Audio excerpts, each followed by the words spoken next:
welcome to everyone who's come to the second Thursday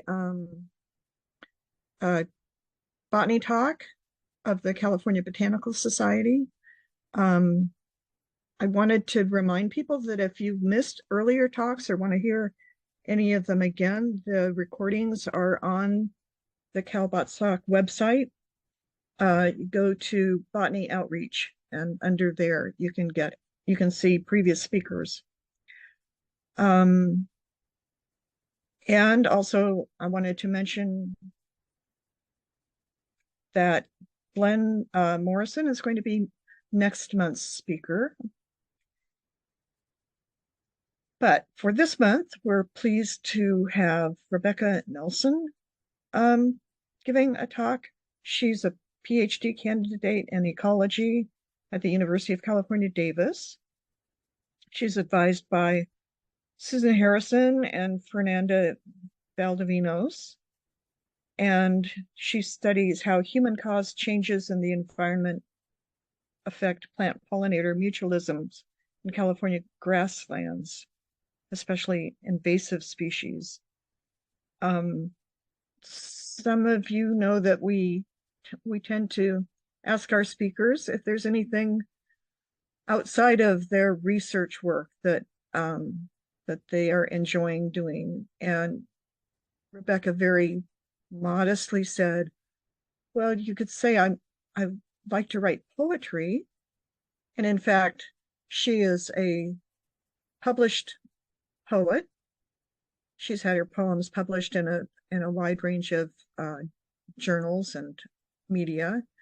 And she's written a book that's been published and has her photographs illustrating it. So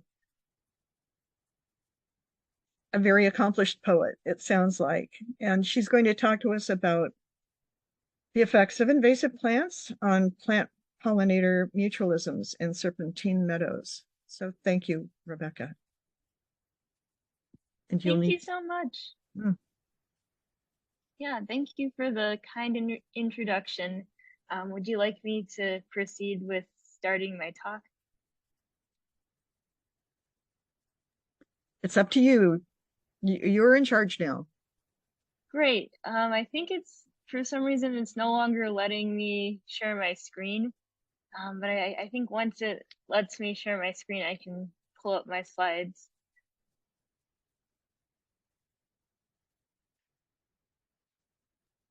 Sorry, I had made you a host and then it booted you off, and now I made you a host again. Great. Thank you so much for the introduction. I'm really looking forward to talking with y'all today. Today I'll be talking about the effects of invasive plants on plant-pollinator mutualisms in serpentine meadows. Before I dive into my research, I'd like to make the following acknowledgements about the land on which this study took place, my various mentors and colleagues who have supported me throughout this research journey, and all of the various funders that have supported my research. In particular, I would like to thank my advisors, Susan Harrison and Fernanda Valdovinos, as well as my third dissertation committee member, Neil Williams, for all of their mentorship support, as well as Kathy Kohler and Paul Agner at the McLaughlin Reserve for providing a lot of support for logistics in the field, and to all the various undergrad technicians that have worked with me throughout the process. Thank you so much. It's been a pleasure working with you all. And I'd like to thank the Davis Botanical Society, as well as the California Native Grasslands Association for funding a considerable portion of the research that I will be sharing today. Serpentine grasslands are refugia for California's diverse plant and pollinator communities. Because serpentine grasslands have nutrient deficient soil that is often very high in heavy metals, most invasive plant species cannot grow on serpentine soils the way they have in other non-serpentine grasslands that have become heavily dominated by invasive species.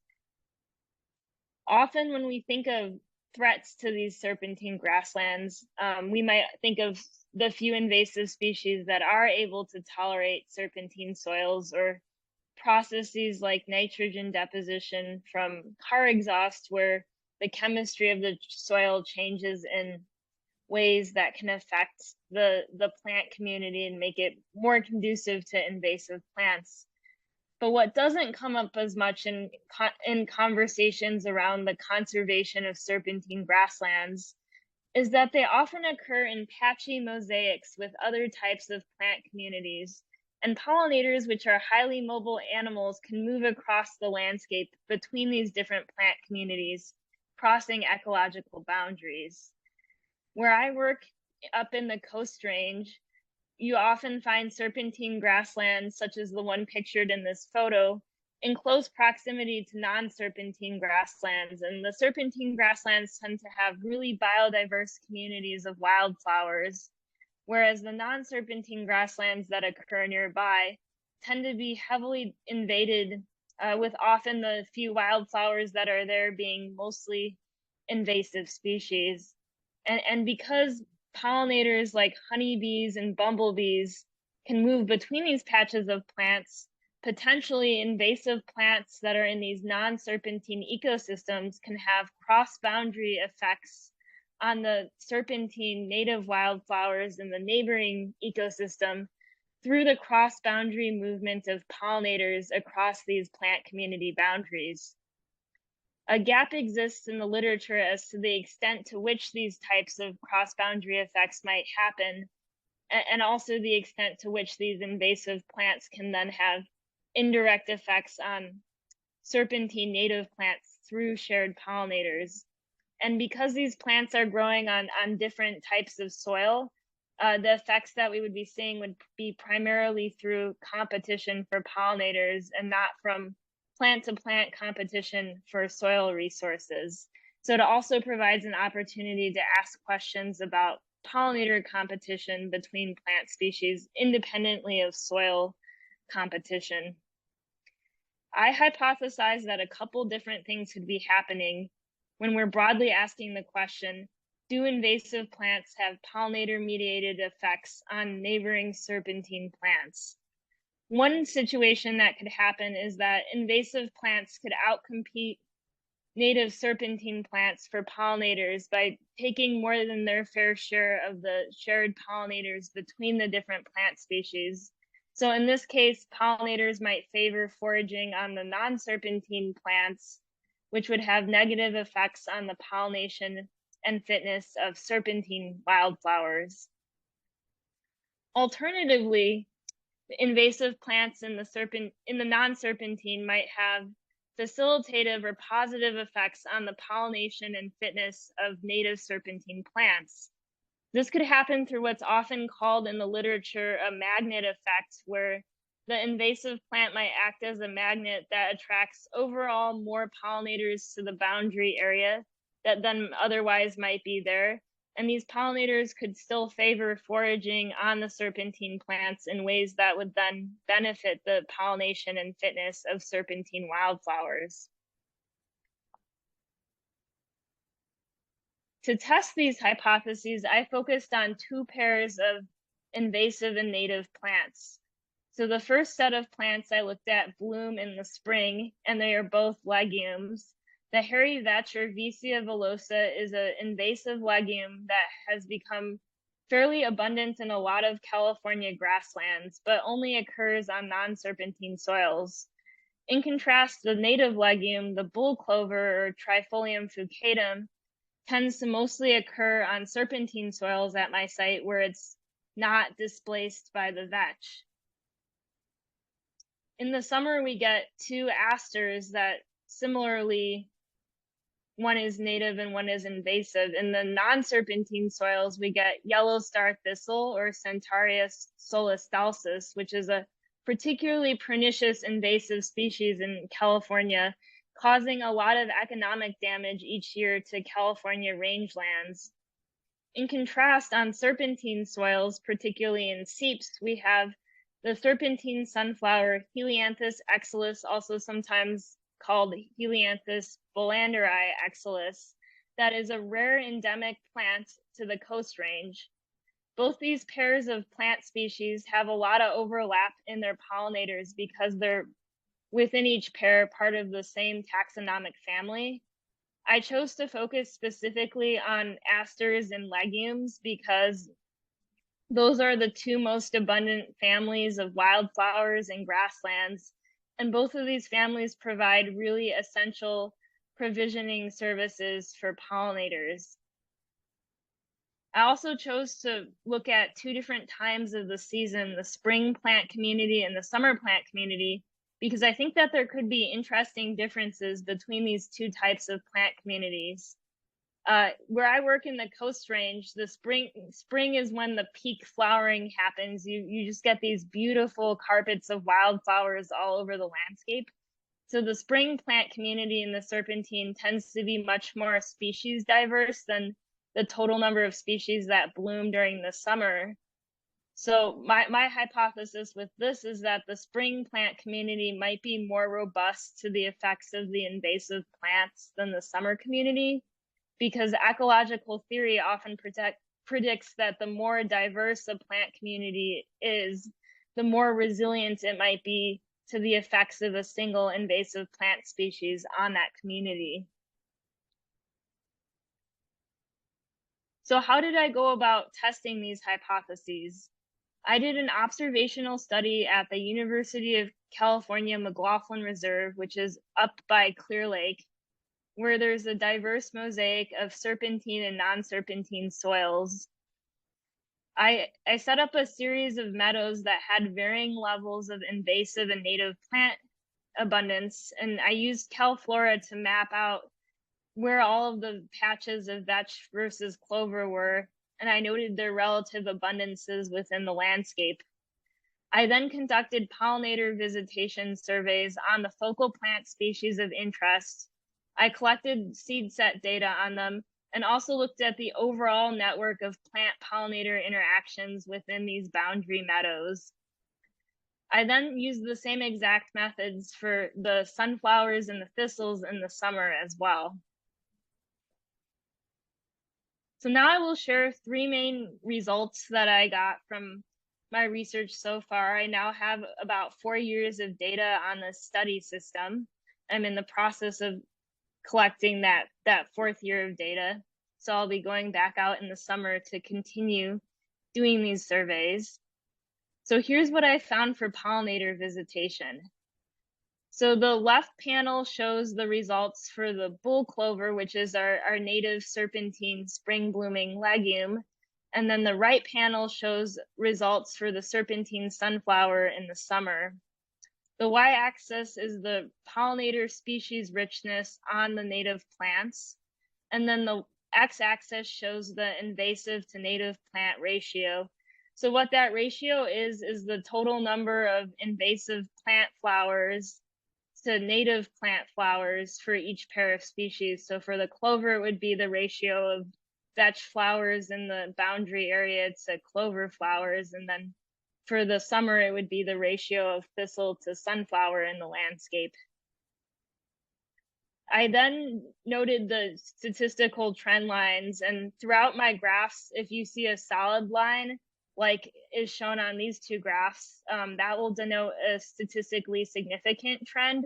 Whereas if you see a dashed line, that will denote a relationship that was not statistically significant when I ran mixed effects models on these different relationships. So with these results, we find that there's a negative significant relationship between pollinator richness on native plants to the invasive to native plant ratio at the boundary. So in other words, what I notice here is that as you get relatively more invasive plants at the non-serpentine part of the boundary relative to serpentine native plants, you get a much less diverse community of pollinators visiting your focal native plant species. As a next step, I then wanted to see whether this also happened for pollinator abundance, and here's what I found. So for pollinator abundance, which I measured as the total number of pollinator visits to each of the two native plant species, I similarly find a negative relationship with invasive to native plant ratio. So also as the amount of invasive plant increases relative to native flowers, we find that there's less of an abundance of pollinators visiting the native plants. So as a boundary gets more invaded, the native plants on the serpentine side both get fewer pollinator visits, but also less of a diversity of pollinators. As a next step, I was really curious whether these patterns in pollinator visits would translate to patterns in seed set for these same native plant species. So I then looked at seed set in my data set. So for the clovers, I chose to focus on mean seed mass as my variable of interest, since legume seeds tend to be very heavy and fewer in number. So often mass of them might be a suitable proxy for the fitness of those seeds. For the sunflower, which tends to produce a lot of tiny seeds, I instead focused on the total number of seeds as my main seed set variable and a proxy for the reproductive output or potential fitness of the sunflower. And for both of the species, I found significant negative relationships between the seed set variables and the invasive to native plant ratio. And this is more of a slight relationship than for visitation. And what this suggests is that the patterns that we're seeing in visitation are translating into similar patterns for seed sets. So the reduction in both the abundance and diversity of pollinator visits as a boundary gets more invaded is likely resulting in also a reduction in seed set and negative fitness consequences for these serpentine native wildflowers.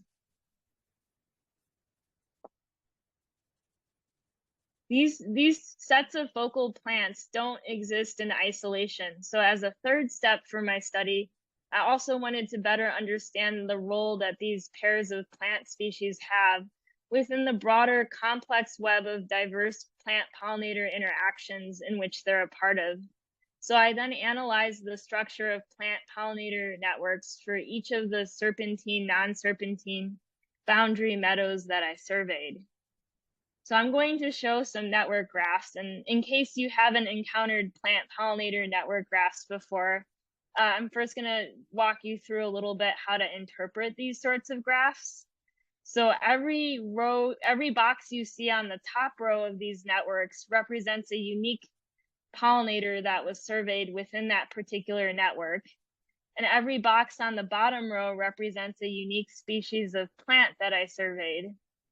The lines between them represent plant-pollinator interactions within the network, and each network itself represents a given meadow. The thickness of the boxes and the lines in the network diagram correspond to how frequently that particular species or interaction was observed in the network. And here to distinguish between our two focal species for the spring, I've highlighted vetch in purple and the bull clovers in beige. So these first two networks are for meadows that had the lowest ratio of invasive plant to native plant at the boundary. So they were our least invaded meadows. And for these networks, we found that the clover in the serpentine acted as an important hub for attracting a diversity of pollinator species. The clover was the most frequently visited plant within the network, so it played an important role in structuring the overall shape of the network. Something different happens, though, as you start to increase the amount of invasive plant relative to native plant at the boundary area. So on the furthest right, we have the highest invasive to native plant ratio. So these are the boundaries that have become the most invaded with vetch. So we see an opposite pattern. The overall structure and shape of the network looks the same, but now the vetch, which is the purple box, has functionally replaced the clover as being the dominant hub that's critical for pollinators. So essentially the vetch is swapping roles with the clover in response to changes in their abundance. So this pattern tends to track what we see for visitation as well, where as you get more vetch relative to clover, the clover is getting less visits. The spring community here is higher in plant diversity, so I was then really interested to see if you take a less diverse community of summer blooming plants, do you get a similar pattern with these networks? So here are networks for the summer, and we can see that the graphs are in the same setup, but now I'm denoting the serpentine sunflower in orange and the yellow star thistle in yellow. And these first set of networks are all from sites that have a very low invasive thistle to native sunflower ratio. In fact, the two sites on the top left corner had absolutely no thistle at all on the non-serpentine side of the boundary. So no invasion yet. So for all of these much more low invasion sites, we find that the sunflower tends to act as a core hub for pollinators within the network, being often the most frequently visited plant species. And we find something similar to the spring then when we look at sites that are instead very invaded sites that have a much higher thistle to sunflower ratio. So as you increase the amount of thistle relative to sunflower at the boundary, you start to see that the thistle in yellow is replacing the clover as the dominant hub for pollinators within the network. So we see these functional shifts in the community from the core role of the native species to the invasive species, instead attracting a lot of the diversity of pollinators within these webs of interactions. So to better understand whether these visual trends are statistically significant, I then use network math to calculate metrics for the role of each of these two plant species within the networks.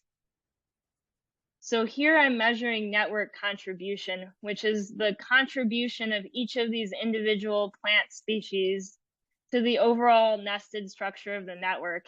And if you're really curious to know more about sort of the math behind how this works, or how exactly we define the structure of the network in terms of it being subsetted or nested, I'm happy to also talk more about my methods and like the questions and follow-up conversation we have after the talk.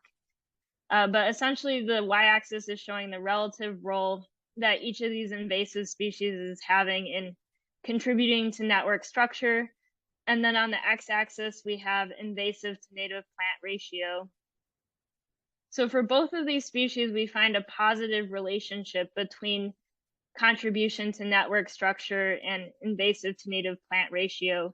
So the more invasive plant you have relative to native plant, the more strongly the invasive plant plays an important role in structuring the architecture of the plant pollinator network.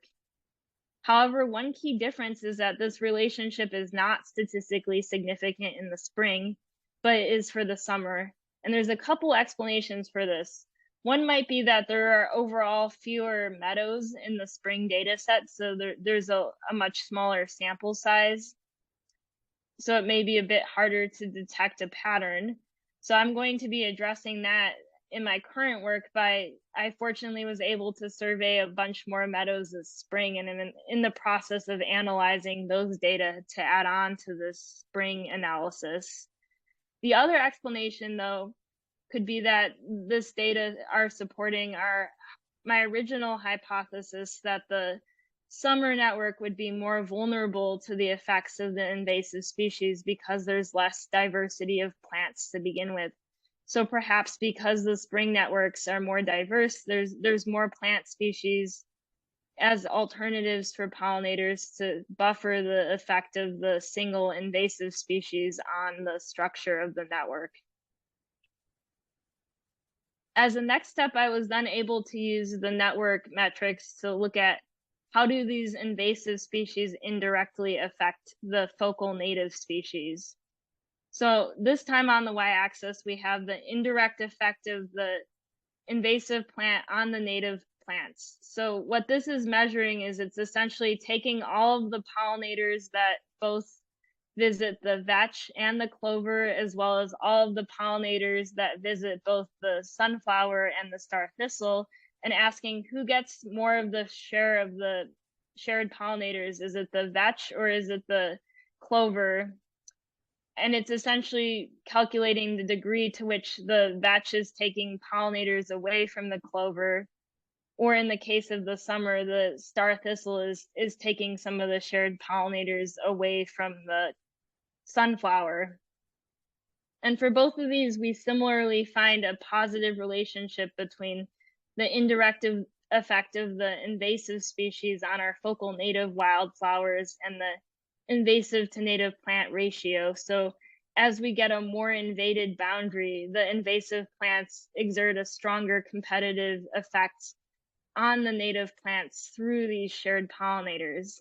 And we find again that this relationship is only significant in the summer. So this could suggest that the summer network may be more sensitive to the effects of the invasive species because there's fewer plant species total within that network. So that could be something for further exploration. So overall, in asking whether invasive non-serpentine plants have cross-boundary effects on serpentine native wildflowers through the spillover of shared pollinators across the boundary, we find strong evidence for this. In the study, I find evidence that the pollinators' visitation is being affected, as is the seed set and the network structure. And sort of the key takeaway here is that the ways in which pollinators are spilling over across the serpentine, non-serpentine boundary is tracking changes in the relative abundance of invasive and native plants at the boundary. So when we have cases where we have a high ratio of invasive plant to native plants, so there's much more flowers on the non-serpentine side of the boundary relative to the serpentine side, pollinators favor the invasive plants, consequently resulting in less pollinator visitation and lower seed set to our serpentine native plants. So we see a negative indirect effect of our non-serpentine invasive species on our serpentine native wildflowers. The opposite happens when the ratio of invasive plant to native plant is very low. Instead, pollinators favor the serpentine side of the boundary, as there's less flowers relatively on the invaded side of the boundary. So this then instead it results in benefits for serpentine plant fitness and pollinator visitation. So the key takeaways here are that there's these abundance-based effects of invasive plants on neighboring serpentine plants. So those are my findings so far. So for the latter half of the talk, I'm now going to dive into a few different avenues of future research that are currently much more in progress that I'm now working on based off my initial findings from my field data. So one thing I'm really curious about after getting these results is, are they consistent with ecological theory in terms of how plant communities assemble and how plant invasions affect communities based on their diversity and abundance of plant species? So I'm collaborating with Ellen Hastings to develop a theoretical model of how these cross-boundary effects through the spillover of pollinators across a serpentine, non-serpentine plant community boundary might have long-term consequences for the population dynamics of serpentine plant species.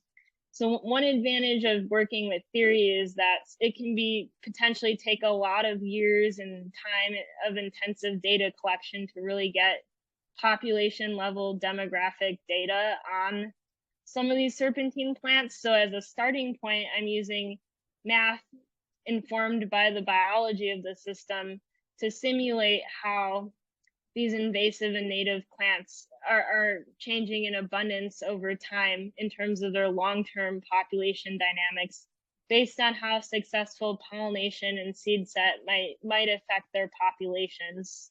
So this graph here is showing results from an entirely theoretical simulation of data where I put in a series of invasive to native plant ratios that were emulating the range of values I got with my empirical data.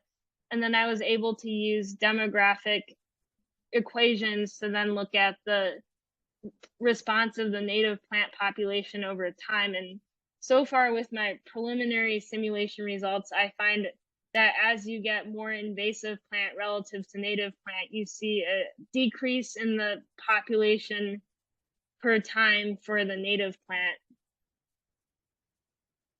Another aspect that I can use math to simulate that is a little bit trickier to get in the field is pollinator behavior.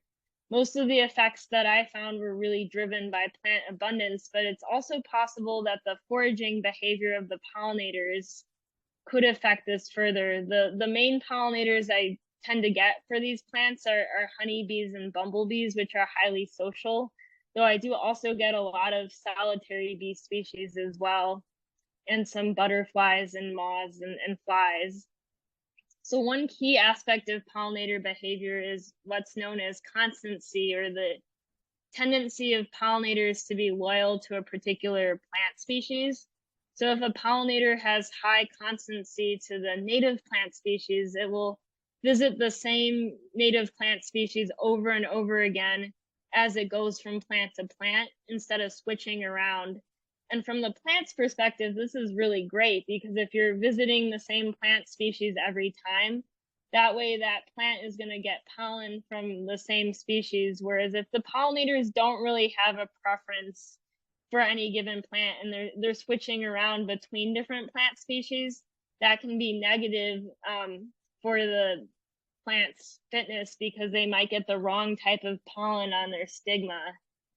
So here I was simulating different levels of constancy or loyalty to the native plant species for the pollinators, and then looking at how that could affect the population dynamics of the serpentine native plant species over time. And in the theoretical simulations, we find that there is a positive relationship in that the more loyal the pollinator is to a single plant, the better that is for the long-term population trend of that plant species. So as a next step, in order to test this out empirically, I'm working with an undergrad mentee, Ryan Lee, who's a very talented undergraduate at UC Davis, who will be doing an independent thesis project under my mentorship this summer, where he's going to be measuring pollinator constancy behavior in the field on sunflowers and star thistles to then see what this looks like within our empirical system. So stay tuned for more on that, because I think he's going to find some cool results there. Another thing I got curious about watching these pollinators is often when you think of plant-pollinator mutualisms, I at least think there's a plant and a pollinator and that's it in terms of the partners, but floral microbes often act as these third additional hidden partners to the mutualisms that have a really important outcome on the success of the pollination and the plant fitness, in that floral microbes can affect the quality and the taste of the nectar for the pollinators. They can also be beneficial microbes for the health of the plant or the pollinator, but in other cases, they can be pathogens for plants and pollinators as well. And they primarily spread from flower to flower by being shuttled around by the different pollinators, and then they live on the surfaces of the flower or in the nectar. And very little is known about sort of what factors drive the assembly of these floral microbe communities. So I'm collaborating with some molecular ecologists to better understand, do these spatial patterns we see in the serpentine pollinator visitation and networks also translate into patterns in the diversity of floral microbes that live on the surfaces of the clover flowers? And how does that then compare to the microbiome of the vetch flower? So I'll be doing that for floral microbes, and then I'll also be looking at pollen on the stigmas of these different plant species to also see if the pollinators are moving stigma from non-serpentine invasive species pollen onto the stigma of the native species on the serpentine, because if they're getting pollen from the other plant species, that can have negative effects on their reproductive success. So I'm looking at some of these finer scale processes, kind of stepping back from some of the landscape level patterns that I saw in plant abundances at the boundary. And then finally, sort of my other main avenue of future research is thinking about, does climate change further mediate the invasion dynamics between these different focal plant species?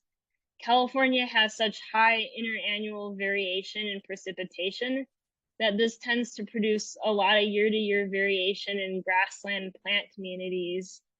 Within just the range of the 4 years I've done my dissertation research, my first 2 years were much more record drought years, and then my last couple years of data collection have been years with heavy rainfalls and atmospheric rivers. So this can produce pretty big changes in the amount of and diversity of flowers in these grasslands, as well as the amount of pollinators present. So in order to get at this climate change question, I'm working with a long-term data set that my advisor, Susan Harrison, has collected that covers 25 years of data on these same serpentine and non-serpentine grasslands at McLaughlin. And I'm combining her data with the data I have on the plant-pollinator interactions for these grasslands to look at the long-term patterns in the invasive species and also the native species that share pollinators with the invasive plants, and whether their long-term responses are different than plants that do not co-flower or share pollinators with the invasive species. So trying to better understand how much of it is potential competition for pollinators versus climate effects that are governing some of the patterns we see in the abundance and diversity of these species over time. So here's a little teaser of what I found so far with this project. The gray line is showing differences in centimeters of precipitation over a span of the data set. The black lines show the responses of the native plants, and on the left we have the spring plant community, and on the right we have the summer blooming plant community. So we're finding that with those, we're finding looking at patterns in native plants, and these are specifically all the native plants that share pollinators with the invasive plants. So for the spring, it's the clover, but it's also a lot of the other spring blooming plants that also overlap to a lesser degree in pollinators with the vetch. And then for the summer, the native plants are mostly the sunflower, as well as other summer blooming asters like tarweeds and Grandelia carporum that are co-flowering and sharing pollinators with the thistle. And then we have in purple the overall pattern in the cover of vetch over time. And in orange, we have starthistle. So we also see that as invasive species, the starthistle and the vetch are having really different long-term responses. The vetch has been drastically and significantly increasing in cover, particularly from 2012 onward. And the vetch tends to increase in heavy winter rain, but it also isn't really deterred by drought at all. Whereas the native plants that are co-flowering with the vetch and sharing pollinators are instead declining slightly over time. The starthistle is much lower in cover than the vetch, and it is maybe slightly increasing in more recent years, but tends to really respond negatively to drought events, such as the drought years you see between 2012 and 2014. You see a really big decline in the starthistle, whereas a lot of the native summer blooming asters are just trending to slowly increase over time. So what these initial results suggest to me are that under climate change, the vetch tends to benefit from rain events, but not be deterred by drought events. So I would expect the vetch to be not as affected by increasingly intense or extreme droughts under climate change. Whereas in contrast, the yellow star thistle tends to decline in response to low rainfall. So I would instead think that there might be an interactive effect between aridity and drought and starthistle invasion, and that worse drought years may actually deter the invasion of starthistle within the system. So something that I'm really curious about exploring in the future is better disentangling some of these interactions between invasion of plants and climate change and affecting some of these dynamics between serpentine and non-serpentine plant species. There's also some management implications to consider within these systems. I think some themes that jump out are just the importance of patchiness within grasslands and considering how different soil differences or plant community differences might be important for the conservation of plants and pollinators, and particularly considering the effects of neighboring plant communities. Another major takeaway for the conservation of plants is that the relative abundance of the non-serpentine and serpentine plants at the boundary is really important. So perhaps if you have either invasive and native plants at a boundary, or even just like differing abundances within a plant community, maybe prioritizing sites that have a lot of invasive plant relative to native plant for restoration, because at those sites, the native plants might be more vulnerable to pollinator-mediated effects of invasive plants on them. There's also some really interesting differences in early and late season floral resources. If you're a land manager that's wanting to have a diversity of pollinators and plants throughout the season, considering that like the effects on the spring community are for early season plants that, for instance, for bumblebees provide really important floral resources for queens, whereas the late season plants tend to be more occurring when bumblebees are mating, and you have some other different species of pollinators like sweat bees that are more prevalent. Another thing to consider too is if you have a site where you just have a lot of invasive flowers and not as much native flowers present, the invasive flowers are functionally getting a similar pollinator community to the native ones. So in the absence of native plants, they might serve as backup resources for pollinators. One really interesting example of this is that all 4 focal species within my study were host plants for the endangered Crotch's bumblebee, which is currently a bumblebee species of conservation concern within the state of California.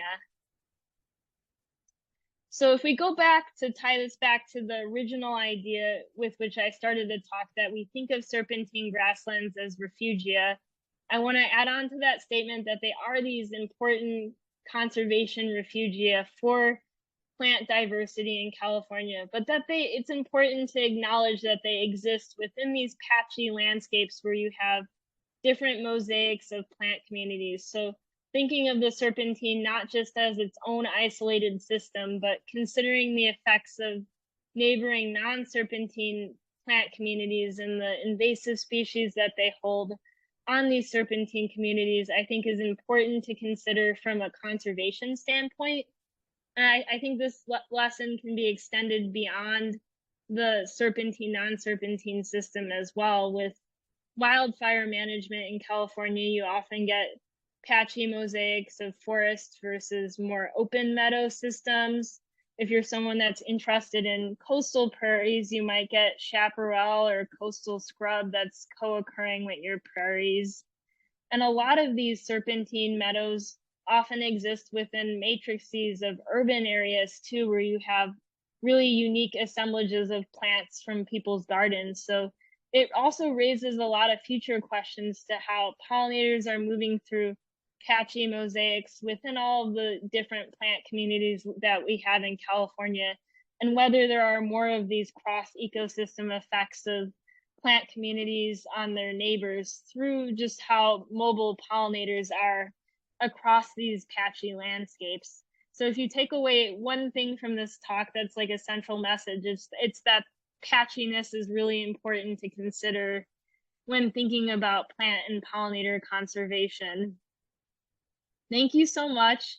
It's been a pleasure talking, and I'm looking forward to our conversation for the rest of the evening. I'm also, if you have follow-up questions after the talk, really happy to chat. Feel free to email me or check out my website. Thank you so much. It was an honor to be invited today. And yeah, I'm happy to continue the conversation. That was terrific, Rebecca. Thank you so much. And hands have gone up already. So, Andy? Yeah, I wrote down several questions. The first one, and most immediately obvious one that came up is when you showed your correlation between decreasing pollinator richness and increasing invasive to native species ratio. How much of that could be a trend in the size of the patches of serpentine soils? Because I would expect that smaller patches of serpentine soils, just because of being smaller, they have more perimeter that is not serpentine, is going to result in more invadable terrain surrounding them, and thus a higher invasive to native species ratio. Yeah, that's an excellent question. Thank you. I think it does really vary with patch size as well, because often like you were describing, the areas with more serpentine plants tend to be bigger patches of serpentine. And the areas that tend to have less serpentine plants typically either have very small patches of serpentine or very, very big patches of non-serpentine. So I also have maps that I made of the different patches in terms of their locations. So I think that's definitely something I could totally explore to build off of it by better looking at things like patch area or the relative proximity of the different patches to try to get at that too. Yeah, it's a super interesting question. Okay, and Glenn? Do you want to unmute yourself?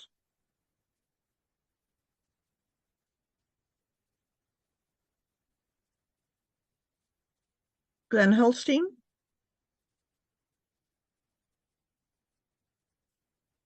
Okay, we'll come back to you. Karen? Yeah, nice, interesting talk. My question was that you showed a picture of seed set as a function of sort of invasive to native ratio, and you attributed that to pollinators. But it seems to me like there could be a lot of mechanisms explaining that, such as direct competition effects. And so I'm wondering how you can conclude for sure that that is the pollinators alone. Yeah, that's a great question, Karen. So I think it likely could point to pollinators, or at least either pollinators or within species competition, because it's less likely to be from soil competition between the different species because they don't grow on the same soil types, so they don't experience as much direct competition with their roots, and they're sort of spatially separated by soil enough where they're not really directly competing with each other for light.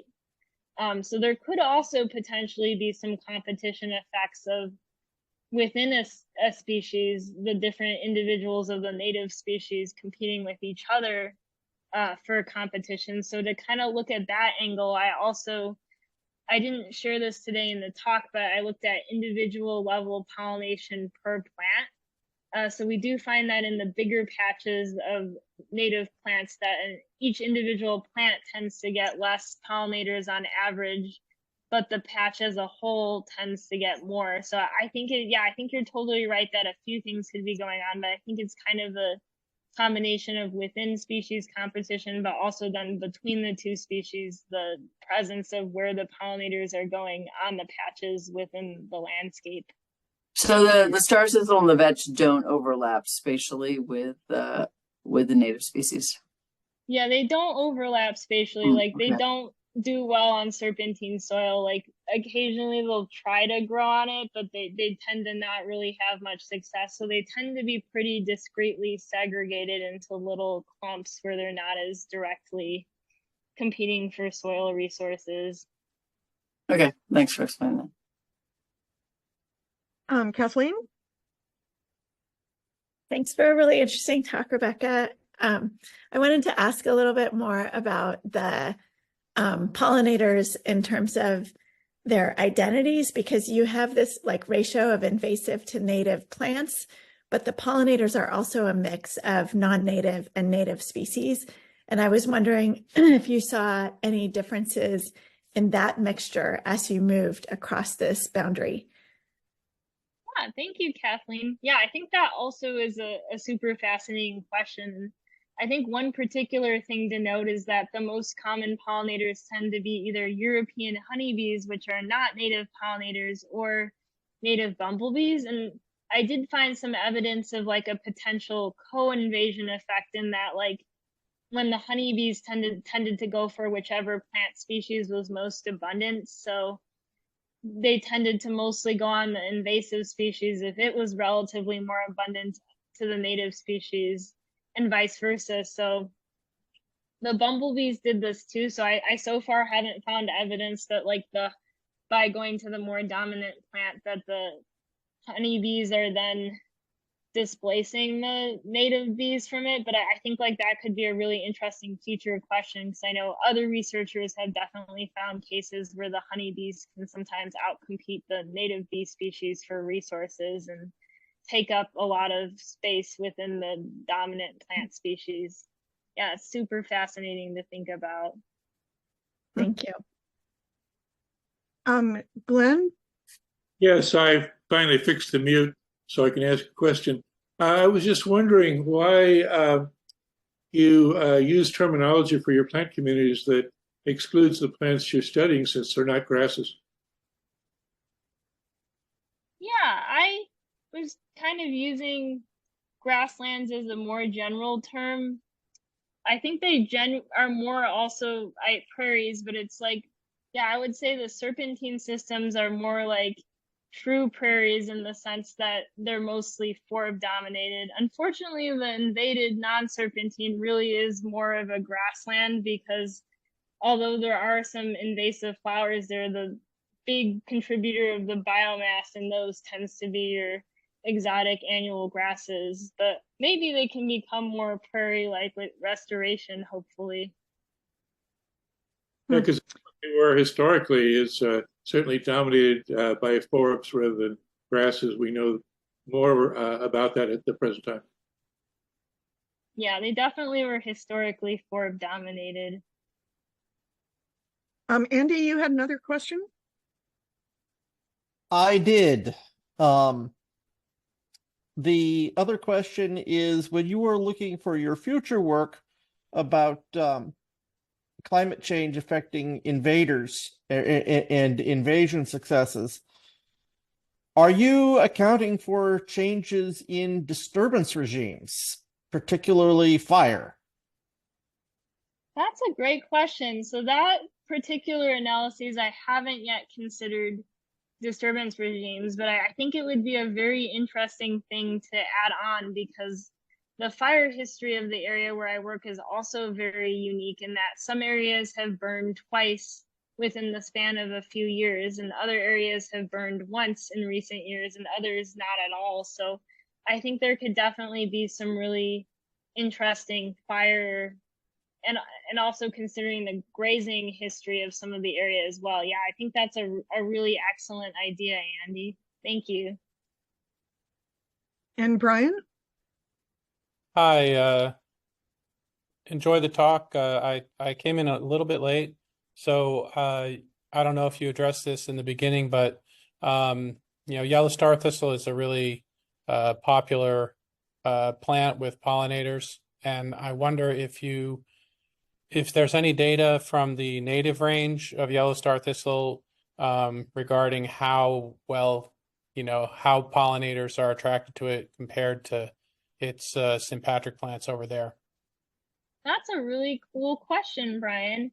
Yeah, I know there's definitely been some work looking at like its pollination within its native range, but I don't know if anyone's done something quite as similar to this, where they specifically looked at whether it's had indirect effects on co-flowering species. So I think that would be really cool to do, to see whether its effects are more pronounced in areas where it's introduced in more of a novel floral resource.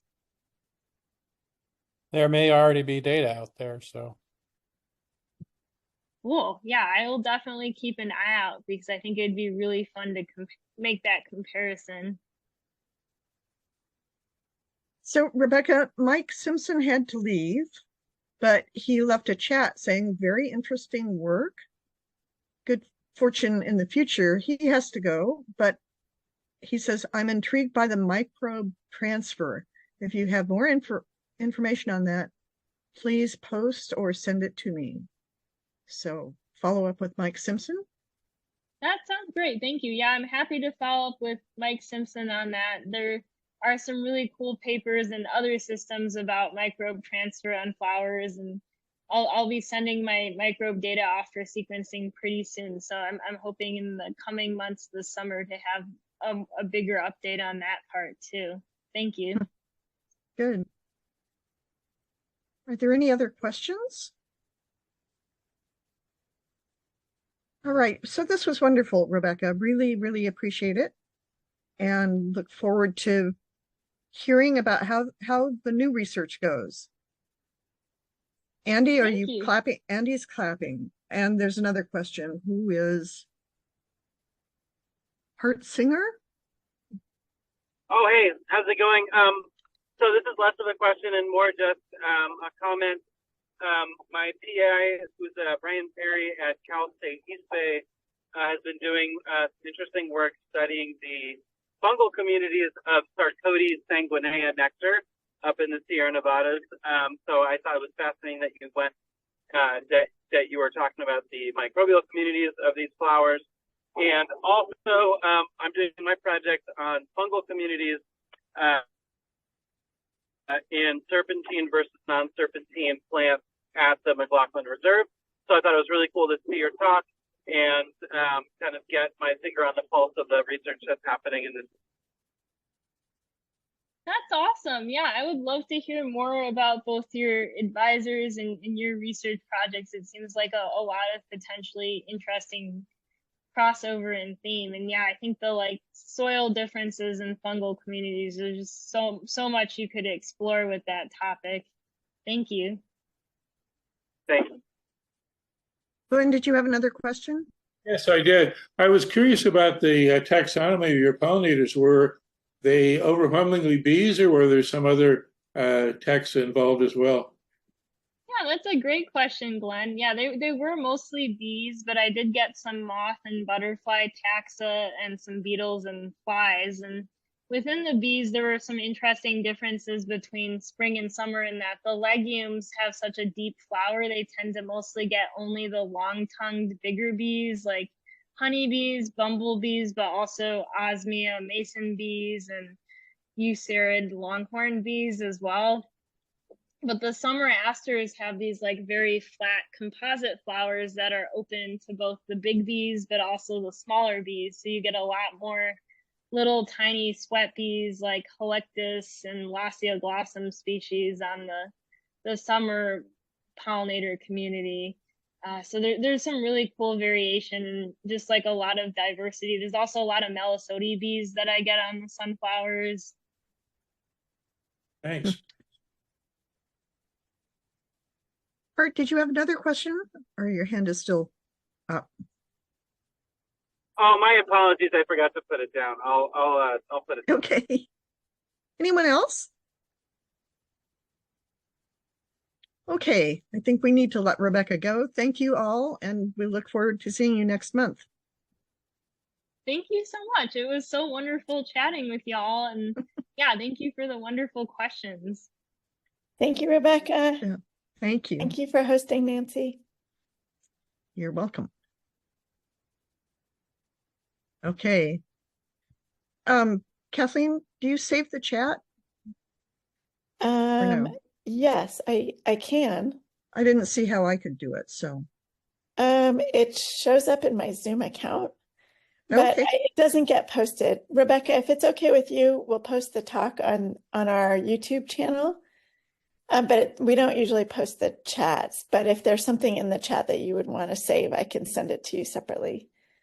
Thank you. Yeah, that sounds good. You have my permission to post it. That sounds really great. And I think I've made like handwritten notes about the chat. Okay, Thank you. Great. Okay, good. Okay. Thank you so much Right. for doing this. We really appreciate it. Thank you for Right. inviting me. This was such a cool experience. It's fun. It's good. Fascinating. All right. Good night, everybody. Okay. Good night. Take care. Good Thank you, night. Kathleen. Thank Bye. you.